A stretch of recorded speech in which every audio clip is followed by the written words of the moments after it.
স্বাগত গ্লোবাল টাইমে। বিশ্বের নানা প্রান্তের খবর নিয়ে আপনাদের সাথে আছি আমি সোহাগ বক্স। দর্শক, শুরুতেই জানিয়ে দিব শিরোনামগুলো।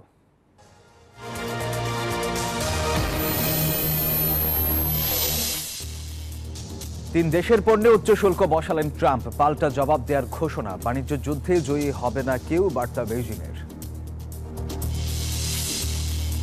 পশ্চিম তীরে ইসরায়েলি অভিযানে 5 ফিলিস্তিনি নিহত, পারমাণবিক স্থাপনায় হামলা হলে সর্বাত্মক যুদ্ধের হুঁশিয়ারি ইরানের। এবং ইউক্রেনের রাশিয়ার এক ঝাঁক ড্রোন ও ক্ষেপণাস্ত্র হামলা, নিহত 15। যুদ্ধবিরতি দিয়ে কিয়েভকে নির্বাচনের তাগিদ যুক্তরাষ্ট্রের।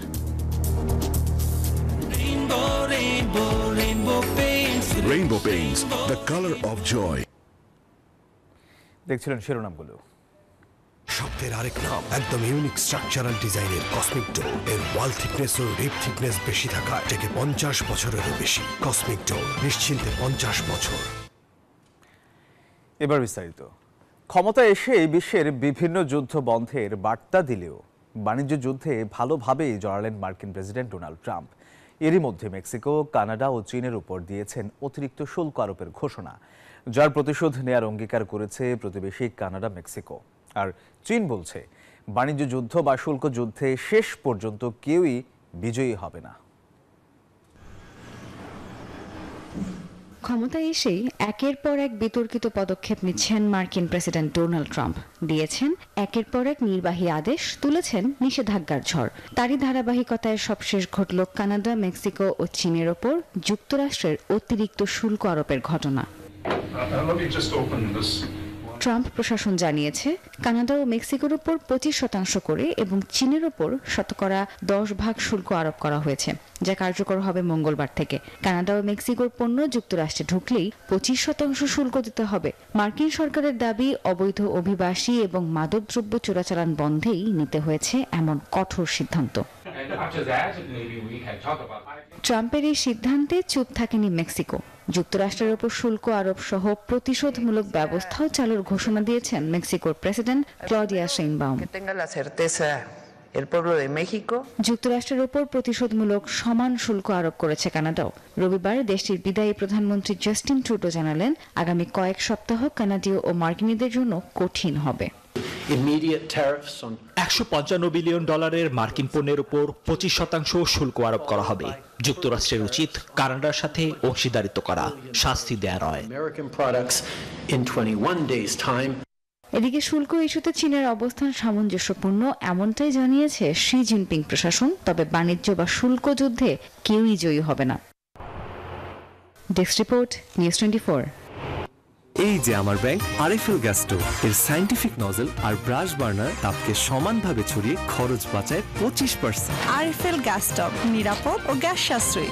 304 ফুড গ্রেড স্টেইনলেস স্টিলে তৈরি, যা নিশ্চিত করে জংবিহীন সিঙ্কের আজীবন নিশ্চয়তা। আরএফএল কিচেন সিঙ্ক, স্বাস্থ্যকর কিচেনের চিরস্থায়ী সমাধান।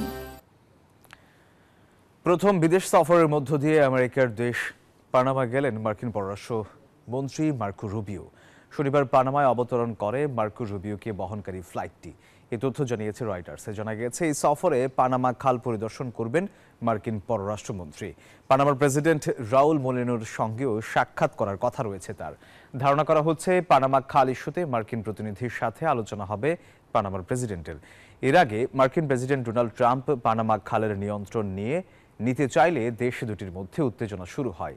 এই সফরে পানামা ছাড়াও মধ্য আমেরিকার অন্যান্য দেশ এল সালভাদোর, কোস্টারিকা, গুয়াতেমালাতেও যাওয়ার কথা রয়েছে মার্কো রুবিওর।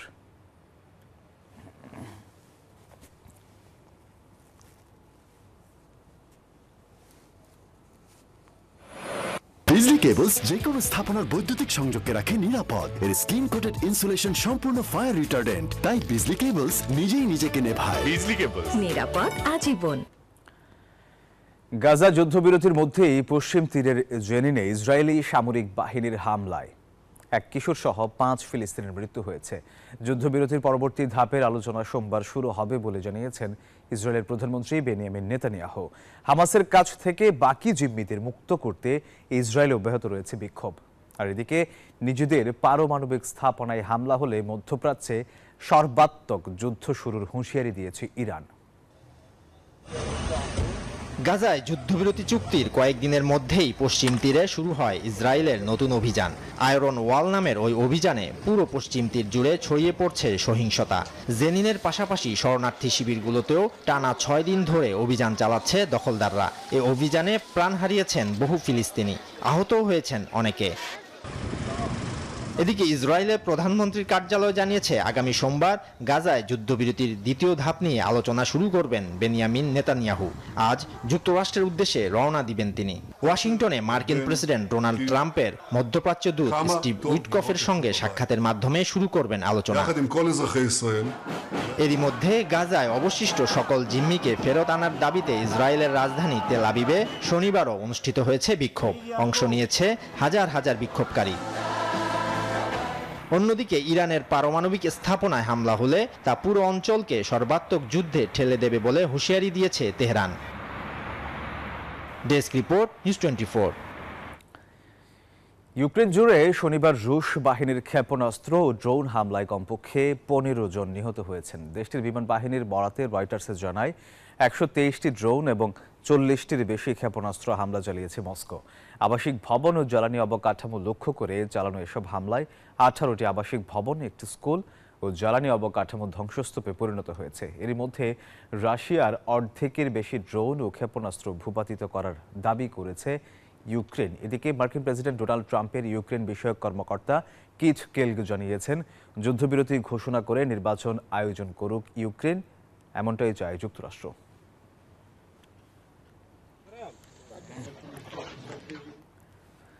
আফ্রিকার দেশ সুদানের উমদুরমান এলাকায় একটি কাঁচা বাজারে গোলাবর্ষণ ও বিমান হামলার ঘটনায় অন্তত 56 জন মারা গেছেন, আহত হয়েছেন আরও 158 জন।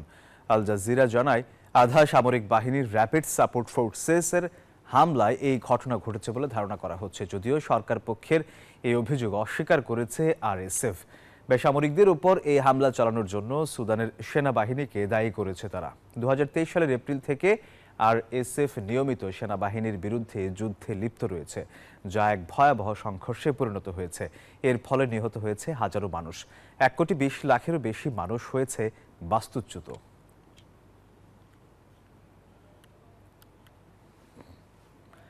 সোমালিয়ায় আইএস বিরোধী অভিযান চালিয়েছে যুক্তরাষ্ট্র।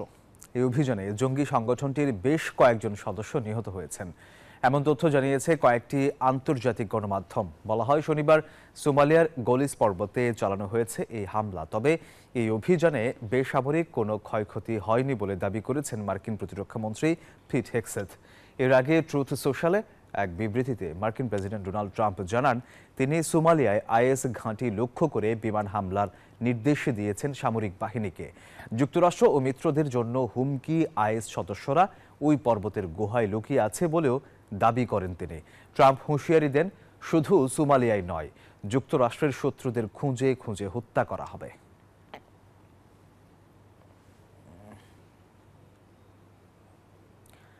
গ্লোবাল টাইমের সময় হলো একটা বিরতি, সাথেই থাকুন।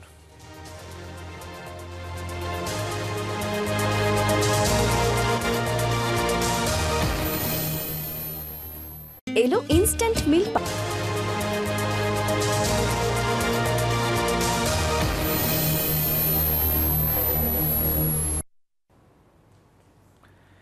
আবার স্বাগত, দেখছেন গ্লোবাল টাইম। ব্রিটেনের রিয়েল এস্টেট খাতে নতুন ফ্ল্যাট বা বাড়ির সরবরাহ বৃদ্ধি পেয়েছে, ফলে ব্যক্তিগত বাড়ির গড় ভাড়া 2019 সালের পর প্রথমবারের মতো কমেছে। ব্রিটিশ সংবাদ মাধ্যম দ্য গার্ডিয়ান জানায়, যুক্তরাজ্যে কয়েক বছর ধরে প্রতি প্রান্তিকে বাড়ি ভাড়া বাড়ার নতুন রেকর্ড হচ্ছিল। জীবনযাত্রার ব্যয় বাড়ায়, আগে থেকেই সংকটে ছিলেন অনেক ভাড়াটিয়া। ভাড়া বাড়ায়, এ বাবদ খরচ বাড়াতে তারা বাধ্য হয়েছে। তবে গেল বছরের অক্টোবর-ডিসেম্বর প্রান্তিকে লন্ডনের বাইরে গড় ভাড়া কমে মাসিক 1,341 পাউন্ডে নেমেছে, যা 5 বছরের মধ্যে প্রথম ভাড়া কমার ঘটনা। বর্তমানে লন্ডনের বাইরে গড় মাসিক ভাড়া আগের প্রান্তিকের তুলনায় 3 পাউন্ড কম। তবু গড় ভাড়া গত বছরের তুলনায় এখনও 4.7% বেশি।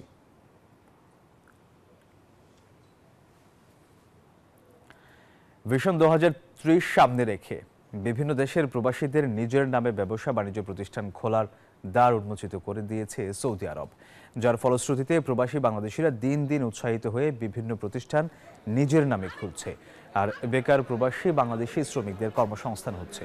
তেমনি একজন কুমিল্লা জেলার মুরাদনগরের ইনভেস্টর মনিরুল ইসলামের উদ্যোগে সৌদি আরব রিয়াদ সিটির বাংলাদেশি মালিকানা ফুড হাউসে কয়েকশো প্রবাসীর মিলন মেলা অনুষ্ঠিত হয়েছে। প্রবাসী দেবিদ্বার ফাউন্ডেশনের সাধারণ সম্পাদক সেলিম সরকারের পরিচালনায় সভাপতিত্ব করেন ইনভেস্টর মনিরুল ইসলাম। উপস্থিত ছিলেন ইনভেস্টর শামীম আল আমিন, সাংবাদিক রুস্তম খান, জাহাঙ্গীর আলম সরকার, আলামিন সরকার সহ রিয়াদ বাংলাদেশ কমিউনিটির মানুষ ও বিভিন্ন দেশের প্রবাসী ব্যবসায়ীরা।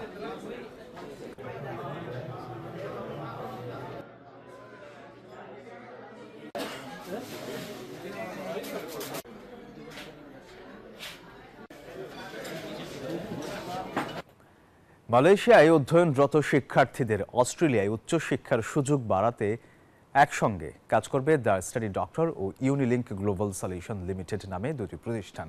শুক্রবার স্থানীয় সময় সন্ধ্যায় কুয়ালালামপুরের বুকিত বিনতাং পিঠাগর রেস্টুরেন্টে দ্য স্টাডি ডক্টর ও ইউনিলিংক গ্লোবাল সলিউশন লিমিটেডের মধ্যকার এক সমঝোতা স্মারক স্বাক্ষরিত হয়।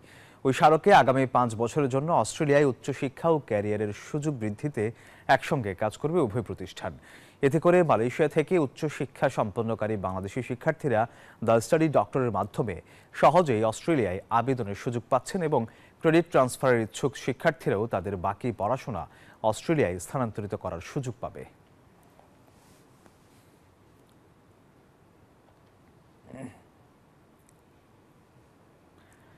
চান্দ্র নববর্ষে বসন্ত উৎসবের নানা আয়োজনে ভাসছে গোটা চীন।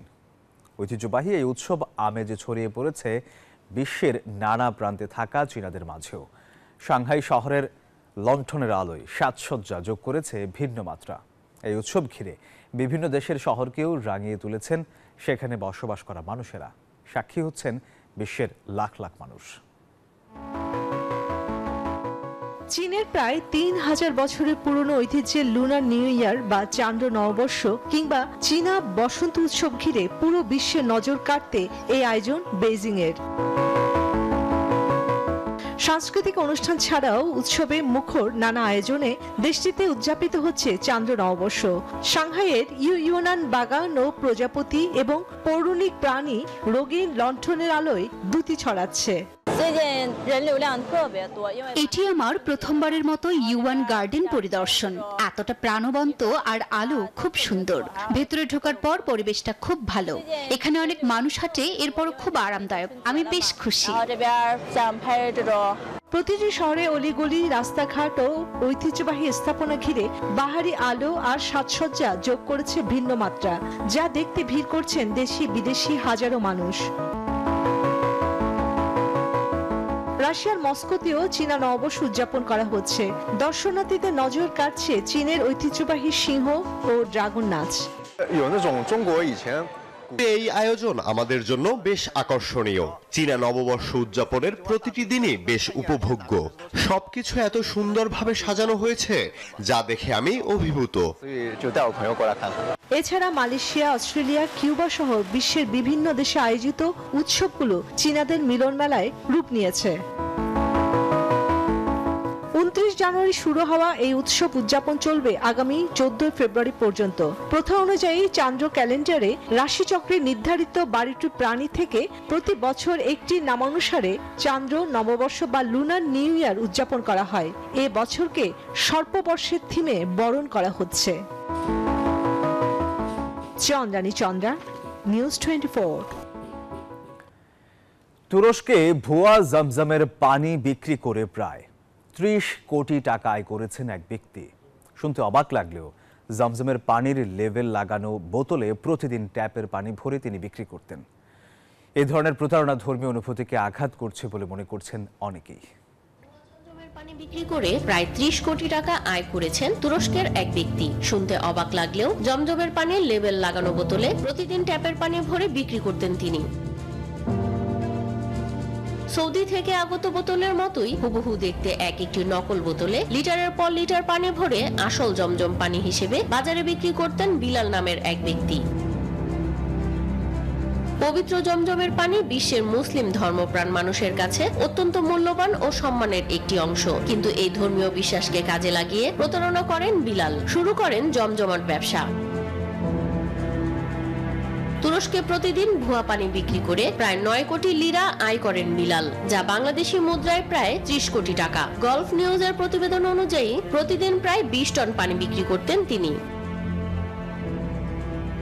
মাত্র 5 মাসের প্রতারণায় কোটি টাকার মালিক হন বিলাল। পুলিশ তাকে গ্রেপ্তারের পর জিজ্ঞাসাবাদে তিনি জানান, তুরস্কে জমজমের পানি হিসেবে যেসব পানি বিক্রি হয় তার বেশিরভাগই স্থানীয় ট্যাপের পানি। এসব পানি আদানা শহরের একটি ওয়্যারহাউসে মজুত রাখা হতো।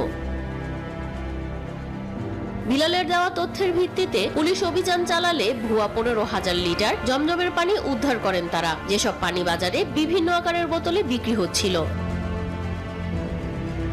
আসল বোতলের মতো নকল বোতলগুলোতে আরবি লেখা থাকে, যাতে বোঝা যায় এগুলো সৌদি থেকে আনা। তবে কিছু বিক্রেতার দাবি, পানির একটি অংশ জমজম থেকে আনা হলেও তাতে ট্যাপের পানি মেশানো হয়েছে, কিন্তু বিষয়টি নিয়ে কেউ কোনো অভিযোগ করেননি। এই ঘটনায় সাধারণ মানুষের মধ্যে জমজমের পানির প্রকৃত উৎস নিয়ে সন্দেহ দেখা দিয়েছে। জমজমের নাম ব্যবহার করে এ ধরনের প্রতারণা ধর্মীয় অনুভূতিকে আঘাত করছে বলে মনে করছেন অনেকেই। শিলা আক্তার, নিউজ 24। শেষ করার আগে শিরোনামগুলো জানিয়ে দিব আরো একবার।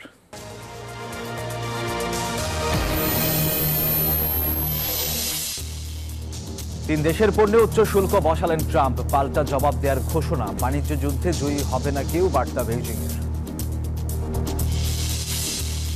পশ্চিম তীরে ইসরায়েলি অভিযানে 5 ফিলিস্তিনি নিহত, পারমাণবিক স্থাপনায় হামলা হলে সর্বাত্মক যুদ্ধের হুঁশিয়ারি ইরানের। এবং ইউক্রেনের রাশিয়ার এক ঝাঁক ড্রোন ও ক্ষেপণাস্ত্র হামলা, নিহত 15। যুদ্ধবিরতি দিয়ে কিয়েভকে নির্বাচনের তাগিদ যুক্তরাষ্ট্রের। দর্শক, এই ছিল গ্লোবাল টাইম। এতক্ষণ সাথে থাকার জন্য ধন্যবাদ।